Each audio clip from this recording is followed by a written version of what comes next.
G'day and welcome to the show. In the last episode we explored the increasing prominence of reptiles as subjects of science, tourism and even human rehabilitation.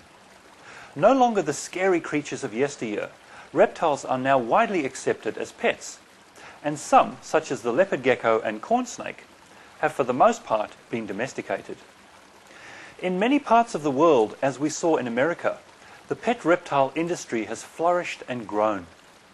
In Australia, until recently, government regulation has prevented the growth of the hobby.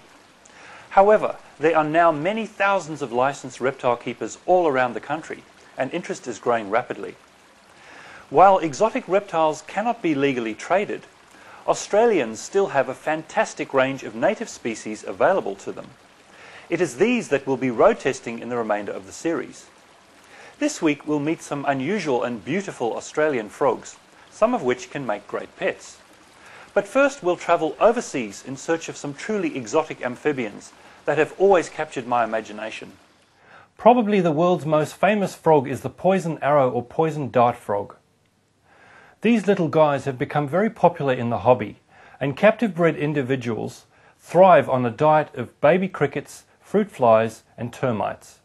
They are not a pet you want to handle too much, but are more like a living jewel display. Arrow frogs belong to the genus Dendrobates, which contains over 170 species. About half of these are poisonous. The name originates from the Choco Indians of Colombia, who used to poison the tips of their blow darts and arrows by rubbing them on the backs of these frogs. If it gets into your bloodstream, 1 milligram of this nerve toxin can kill up to 20 people.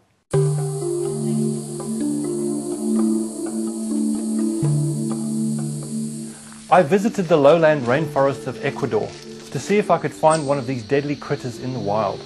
However, they are not thick on the ground anywhere, and after 4 days of searching, I had found plenty of interesting wildlife, but no frogs.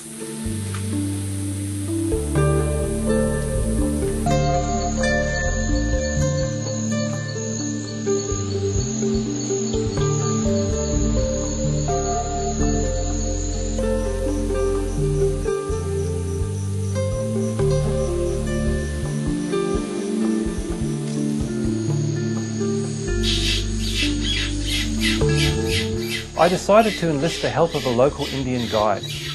This proved wise, and with his help we soon found a beautiful Dendrobates ventromaculatus living on this bromeliad on the forest floor. Being day active, bite-sized and totally inoffensive, poison arrow frogs rely completely on their warning colours to avoid being eaten by the hundreds of potential predators in the rainforest. Closer inspection revealed a second specimen living inside the water reservoir of the bromeliad.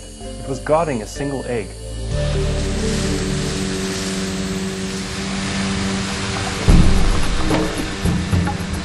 Borneo also has an amazing diversity of frog life and is home to the bizarre-looking horned frog. I visited the rainforests of Brunei to search for a specimen in the wild. Along the riverbank, I found an abundance of snakes, including this green tree snake and spitting cobra. Aerial walkways are very useful for getting around the forest, which includes the world's tallest trees. These dipterocarps tower up to 90 meters into the canopy and disperse their seeds by means of a helicopter mechanism. At half the size of a mouse, this pygmy squirrel is unbelievably small. Like many tiny creatures, it has a super fast metabolism and must spend almost every waking minute searching for its insect prey. After some rain, the frogs began to appear. A nearby creek yielded this frog that I could not find described in any field book, and several others that I could.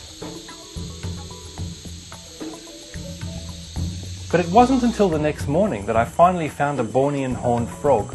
In fact, I almost walked on it, because viewed from above, this creature is virtually impossible to see, as its head is disguised by growths projecting from its eyelids and nose. These effectively break up the outline of the frog and allow it to remain active and unnoticed during the day. Its cryptic shape and coloration are the exact opposite of the strategy adopted by the vividly coloured poison arrow frogs, but just as effective. Truly one of the world's most bizarre looking amphibians. And after the break, back to Australia.